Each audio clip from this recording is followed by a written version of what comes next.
दोस्तों नमस्कार। आप है बसंत गुरु जी के साथ। मेरे नए दोस्त को वेलकम और पुराने को भी वेलकम।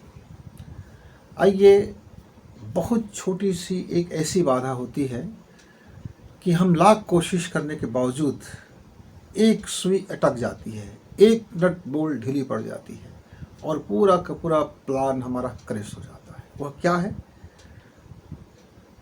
यदि हमने अपने जीवन में जिस भी काम को चूज़ किए हैं, जिस भी काम का चयन किए हैं, जो हमारी चयन है, यदि हमने उसमें होशपूर्वक काम नहीं किया, यदि हमने होशपूर्वक उसको चयन नहीं किए हैं, तब फिर हम सटीकता से काम नहीं कर सकते, परफेक्टली काम नहीं कर सकते, कंप्लीटली रूप से उसको हम गुड से बेटर और बेटर से बेस्ट और बेस्ट से मोस्ट बेस्ट की ओर नहीं ले जा सकते।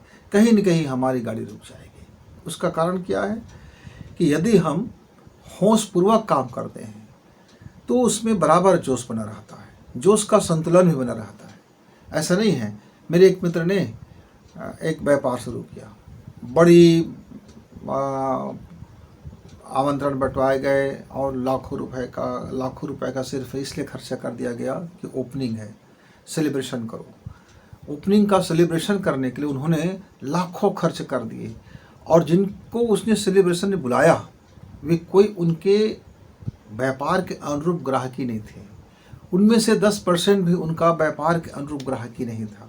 अब लोग आए, खाए पिए, तारीफ़ किए, वाह भाई क्या शानदार आपका कारोबार आप शुरू कर रहे हैं। सभी लोगों ने उनकी गुणगान किया और वो कुप्पा हो गए, मतलब बड़े गर्व से भर गए। वाह, मेरा चयन बहुत शानदार था, मैंने कितनी बेहतरीन मैंने कारोबार शुरू किया है। और वह इस मुगालते में रहा कि लोग उसकी अब कारोबार में बिजनेस करेंगे। और यह उनका भ्रम आते आते 3 माह में पूरी चकनाचूर हो गया। चौथे माह में उसने ये सोचना शुरू कर दिया, अरे यार मुझको गलत आदमी ने गलत तरीके से मुझे एडवाइस कर दिया, मैं उनके झांसे में आ गया। फिर वो ये कहना शुरू कर दिया कि लोग मुझसे जलते थे इसलिए मुझको इस तरह से सलाह दे दिए। फिर इस तरह से वो सोचते सोचते ये लग गया कि पूरी दुनिया उसके दुश्मन है और सब उसके व्यापार को डुबाने में लग गए हैं। लेकिन वही एक उससे आधी कीमत का बिजनेस शुरू किया था और उसने अपनी ओपनिंग में सिर्फ उन लोगों को चुन चुन के बुलाया था जो उनके कारोबार के अनुकूल ग्राहक हो सकते हैं। और उन्होंने ऑफर भी निकाला कि मेरा ओपनिंग चल रहा है, इस एक सप्ताह में भाई मेरा ये जो सामान का जो खरीदी है मैं उस पर हर खरीदी पर इतना गिफ्ट दे रहा हूँ या मैं इतना छूट रखा हूँ, मैं ये ओपनिंग है मेरा, आप लोग मेरे पहले ग्राहक हैं इसलिए मैं धन्यवाद स्वरूप ये मैंने गिफ्ट रखा है, तो इतने रुपए में आप इसको खरीद सकते हैं, इतना आपका गिफ्ट प्राप्त कर सकते हैं। इस तरह से उसने एक योजना लॉन्च की और उनका व्यापार चल पड़ा, क्योंकि जिस ग्राहक को जो क्वालिटी मिला था सामान उस रेट में, उस क्वालिटी में मार्केट में उनको नहीं मिल रहा था, तो क्वालिटी भी मिला, रेट भी कम मिला और ऊपर से गिफ्ट मिला। ये 3 चीज़ें उसके ग्राहक को उनकी तरफ खींच के ले आए और वो अपनी वो गुणवत्ता मेंटेन रखा, अपनी वाणी को मेंटेन रखा, अपनी गिफ्ट को भी मेंटेन रखा। वह अलग अलग सीजन में अलग अलग तरह की योजनाएं भी निकालते थे पर गुणवत्ता में कोई कमी नहीं रखते थे। अपनी प्राइस को ज़रा वो कम कर लेते थे। सोचता था मान लीजिए मैं 1 लाख का बिजनेस कर रहा हूँ, उस 1 लाख में मुझको 10,000 का कमाना है, तो मैं क्यों ना अपना 5,000 कमाऊँ और उस 5,000 में से मैं अपने ग्राहकों को सुविधाएं दे दूं, गिफ्ट दे दूं, घर पहुंच सेवा के लिए लगा दूं, लोगों को सुविधाएं के लिए लगा दूं। इस तरह से उसने अपने उस लाभांश को कम करते हुए ज़्यादा से ज़्यादा लोगों तक पहुंचना और अच्छी गुणवत्तापूर्ण प्रोडक्ट देना उन्होंने चयन किया। देखते देखते मित्रों उनके कारोबार 3-4 साल में काफ़ी विकसित हो गया, काफ़ी विकसित हो गया। अब ये 2 एग्जाम्पल आपने देखा, एक में केवल जोश था, हाई जोश था और बेतरतीब जोश था, और दूसरे में होश था। उसने होशपूर्वक प्लानिंग किया, उसने अपने मनोभूमि के अनुरूप होशपूर्वक चयन किया था और अपना बिजनेस का जो सेंटर था वह भी उनका होशपूर्वक था कि उस एरिया में उनके कंज्यूमर हो सकते हैं। तो मित्रों, यदि हम कोई कारोबार करें, चाहे अपना करियर का चुनाव करें, उसमें यदि हम होश लगा देते हैं तो जोश तो उसके साथ साथ आ जाता है।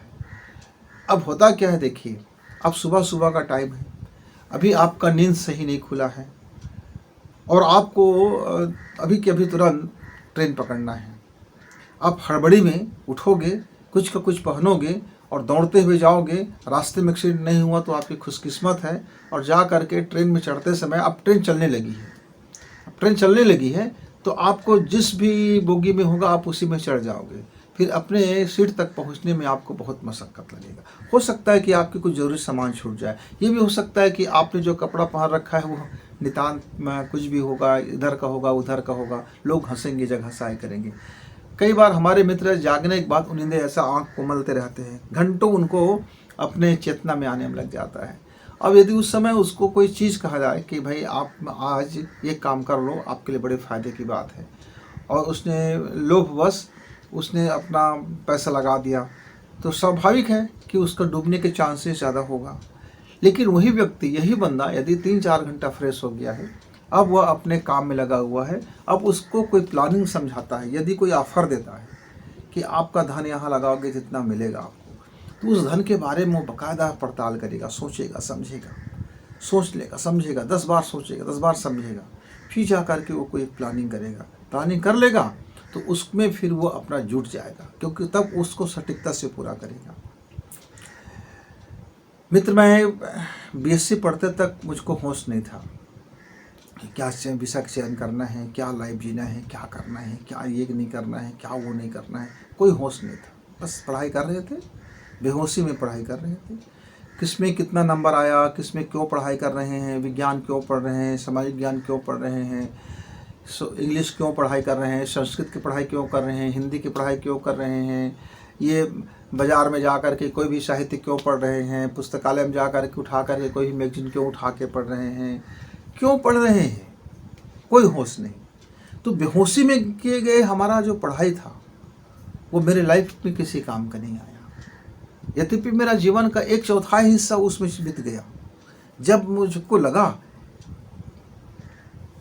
कि भाई पढ़ाई का मतलब क्या है, तब तक हम लोग काफ़ी समय गुजार चुके थे मित्र। ऐसे मेरे कितने हजार मित्र हैं, लाखों की संख्या में ऐसे मित्र होंगे जिसने अपनी नौकरी भी बेहोशी में कर रहा होगा, उसने उस नौकरी का चयन भी होशपूर्वक नहीं किया होगा। मेरा एक मित्र है, वो जाना चाहता था मेडिकल की लाइन में, पर उसका नहीं हुआ, नीट एग्ज़ाम नहीं निकाल पाए। अब वो चले गए कहाँ, फार्मेसी में चले गए। अब फार्मेसी में जाने के बाद उसने पास कर ली, अपनी मेडिकल भी खोल लिया, पैसा भी आने लगा, लेकिन वह अपना जैसे तैसे बिना लाइसेंस का वो अपना डॉक्टरी प्रैक्टिस शुरू कर दिया, लोगों को दवा देने लगे, लोगों को ये करने लगे। उनका धन भी बढ़ता गया और लोग शोहरत भी बढ़ते गए। आनंद फानंद में कहीं से वो अपना डिग्री भी ले लिए कि मतलब ये प्राथमिक उपचार कर सकता है करके, और किसी दिन एक मामले में उलझ गया और उसका पूरा का पूरा ऐसी की तैसी हो गया। तो मैंने उनसे पूछा, मित्र आपके पास अच्छा डिग्री हो गया था, बढ़िया मेडिकल चला रहे थे, सब चीज़ अच्छा हुआ था, समृद्धि से भर गए थे, सुख था, आपको शांति था, घर में संतोष था, प्रेम था, सौहार्द था, कारोबार अच्छा था, सम्मान अच्छा था, तो आप अचानक फिर से ये डिग्री, फर्जी डिग्री लेकर के फर्जी कारोबार करना और फर्जी तरीके से लोगों का इलाज करना, और उसमें फिर इतना बेतहाशा धन कमाने की ज़रूरत क्या था। तो कहा मैं क्या बताऊँ मित्र, मैं मेरी तसल्ली था कि मेरा होश, मैं सोचता था कि मुझको डॉक्टर बनना है, मैं बन नहीं पाया था। वो मेरे मन में कहीं चुभ रहा था और मैंने ये आधे होश में यह निर्णय ले लिया। आधा होश करने का मतलब क्या है कि उनके पास मेडिकल चलाने का लाइसेंस तो है, तो उसको ये पता था कि मैं दवा बेच सकता हूँ, दवा दे सकता हूँ, लेकिन लोगों को दवा लिखने का उनको लाइसेंस नहीं था। तब वो लोगों को एडवाइस करने लगे मौखिक रूप से कि ये फला बीमारी है, इसमें ये दवा ले जाओ, निश्चित तौर से लाभ करेगा। अब लोग उसके बातों और जबानों पर आकर के उस पर भरोसा करके, ट्रस्ट करके लोग अपना ये अनाड़ी वैद्य से अपना इलाज कराने लग गए। अब एक दिन हुआ क्या कि वो दवा ही नकली था, लेकिन इसके एडवाइस पर वो दवा दिया गया और वो दवा रिएक्शन किया और बच्चे का, उस आदमी का मौत का कारण बन गया। अब उसका दोषी कौन कहलाया? उसका दोषी तो यही कहला गया जिसने मौखिक एडवाइस कर दिया था, अपने मेडिकल से दवा भी दे दी थी। एक छोटी सी चूक भारी पड़ गया, यानी आधे होश में था और आधे बेहोश में था। आधा उसका बेहोशी कारण था, उसका इच्छा, चाहत, प्रेम वो कर नहीं पाया, मलाल था उस बात का, और उस मलाल में वो जरा आधा उनका होश खो गया, होश ही नहीं रहा। कई मित्र मैं देखता हूँ 12वीं क्लास 11वीं क्लास में आता है, मैथ्स ले लेता है। क्यों ले लिया भाई? बस मैथ्स करना है गुरुजी, मैथ्स करना है, कर लिया, बिना होश पूर्वक निर्णय लेते। फिर 12वीं के बाद जा कर के आर्ट बदल लेता है। भाई जब आपको आर्ट का ही सब्जेक्ट चयन करना था, जब आर्ट में ही फ्यूचर बनाना था, तो आपने मैथ्स से क्यों ले लिया? बोले कि दोस्त सब ले रहे थे, मेरा भी मैथ्स अच्छा था तो मैंने ले लिया। अच्छा, अब आर्ट क्यों ले लिए? दोस्त लोग ने आर्ट लिया, वो बनना चाहते हैं, वो पीएचडी करना चाहते हैं। बोले कि साइंस में पीएचडी करना कठिन हो जाएगा, तो हमने ये इसको चॉइस कर लिया। अच्छा, फिर आपने अब कॉलेज कर रहे थे, फर्स्ट ईयर हुआ था, आपने फिर पढ़ाई बीच में छोड़ दी और आप आईटीआई करने लगे। तो दोस्तों ने कहा कि आईटीआई करने के बाद, तकनीकी पढ़ाई करने के बाद जॉब पक्का हो जाते हैं एकदम। अच्छा, अब उसमें भी चले गए, अब वहाँ भी आपका नहीं हुआ, फिर आपने पुनः कॉलेज करना शुरू कर दिया। फिर मैंने पूछा, भैया आप ये फिर क्या कर रहे हो? बोले कि नहीं नहीं, अब उस क्षेत्र में कोई जॉब आप दिख नहीं रहे, लाइन नहीं दिख रहे, भविष्य में इसमें पूरा कर लेता हूँ। फिर उन्हें 2 साल तक पूरा किया, ले दे करके स्नातक किया। अब इनको शौक़ लग गया कि मिलिट्री में जाना है। अब उम्र हो गया था, होश ही नहीं था, तैयारी कर लिया, फॉर्म भरी तो मालूम हुआ कि एज पार हो गया है। अब उसने तैयारी कर लिया था, तब बोला कि पुलिस में चला जाता हूँ। इधर मगजमारी की, उधर मगजमारी किए, अंत में उसने सोचा कि भाई अब मेरे पास कुछ है, बच नहीं गया तो राजनीति में आ जाता हूँ। अब वो राजनीति में आ गया राजनीति में। और उसके बाद अपना जो राजनीतिक में जो जीवन होता है, फिर उनका जो खान पान रहन सहन सब बेहोशी में होता गया। जैसे जैसे दोस्त मिलते गए वैसे वैसे होता गया, और सारी चीज़ें उनके जीवन में हावी हो गया। अब आचरण को का तो ठिकाना नहीं है, नैतिकता की कोई भरोसा नहीं रह गया। लाइफ ऐसा बदल गया कि आप पहचान नहीं सकते कि आज से ये 7 साल पहले वही बालक था जो आदर्शवादी था, जो बुद्धिमान था, जिसके पास सटीक ज्ञान था। आज 7 साल के बाद ये न जाने क्या से क्या हो गया। क्यों? क्योंकि उसने हर फैसला बेहोशी में लिया था। बुद्धि तो था, नॉलेज तो था, ज्ञान तो था, पर आपने क्या किया? गलत बटन दबा दिया। अभी आपने आँख मुँह धोया नहीं था और हाथ में आपने उठाया, एक बोर्ड में आपने वैसे बटन दबा दिया तो कोई भी लाइट जल गया, आप उसी को लाइट मानने लगे। तो मित्रों, जीवन में हम बहुत सारा निर्णय हम बिना ऐसे सोचते हैं उस क्षेत्र में, लेकिन उसकी सोचने का दिशा हमारा ज़रा बेहोशी वाला होता है, लॉजिक नहीं होता, सही तर्क नहीं होता, सही डिसीजन नहीं ले पाते। इस कारण से हम सटीक तौर पे काम नहीं कर पाते। अब मैं आपको बताऊं, मेरा एक मित्र है, बड़ा पढ़ाई में होशियार था, बहुत शानदार था। उनका एक बड़ा कारोबार भी है, उनकी बहुत बड़ी राइस मिल था। उसके पिताजी ने कहा कि बेटा आप ये जो हमारा पुश्तैनी धंधा आप संभाल लो, इसमें काफ़ी पैसे हैं। तूने कहा नहीं पिताजी, मैं जानता हूँ इसमें बहुत पैसे हैं और अच्छा है, लेकिन मैं ये कारोबार नहीं कर पाऊँगा, क्योंकि जिस तरीके से इसमें कारोबार करने के लिए हमको जीना पड़ता है, मैं उसके लिए फिट नहीं हूँ। तो बोले बेटा तो फिर दुनिया में आप किसके लिए फिट हो? तो बोला कि मैं थोड़ी सी, मेरे मिजाज अलग है और मैं कुछ लोगों के लिए काम करना चाहता हूँ। आपने धन तो बहुत कमा लिया है, अब मैं इस धन का समाज कल्याण के लिए उपयोग करना चाहता हूँ। अब मैं इस धन से कुछ ऐसा काम करना चाहता हूँ जिससे हमारे हज़ारों नौजवान अपने फ्यूचर बनाएं और इस देश की तरक्की में शामिल हो और बेस्ट करें। मित्रों, उन्होंने बड़ी एक आईटी कंपनी डाल दिया और देश के पढ़े लिखे नौजवानों को वो रोज़गार देने लगे, मोटिवेशन देने लगे, जीवन को अच्छा और बेहतरीन जीवन देने के लिए वो अपना सेवा में लग गए। देख अब मित्रों, तो उसने इसमें सटीकता से काम किया, क्योंकि उसने होशपूर्वक निर्णय लिया था। उसको मालूम था कि इस क्षेत्र में मैं क्या करूँगा, कैसे करूँगा, कितना करूँगा, मेरे लिए ये क्या चैलेंज है, मेरे लिए क्या चुनौतियाँ इसमें खड़े होंगे, मैं उस चुनौतियों से कैसे जूझूंगा। फिर मेरे पास जो नौजवान जुड़ेंगे उसका हाई दिमाग होगा, उसके पास खूब मानी क्षमताएँ होंगी, उसके पास अत्यधिक उसकी मानसिक क्षमता होगी, दक्षता होगी।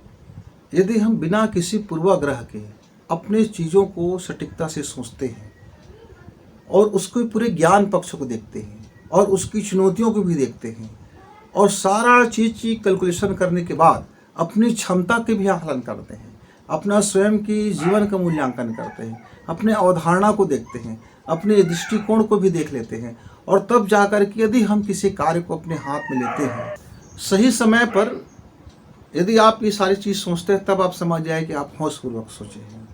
अब मान लीजिए विषय चयन का काम होता है आपका 11th में, और आप सोच रहे हैं जा कर के पीजी करने के बाद। अब आपका सही सब्जेक्ट चयन करने का टाइम होता है मित्रों 11th क्लास में।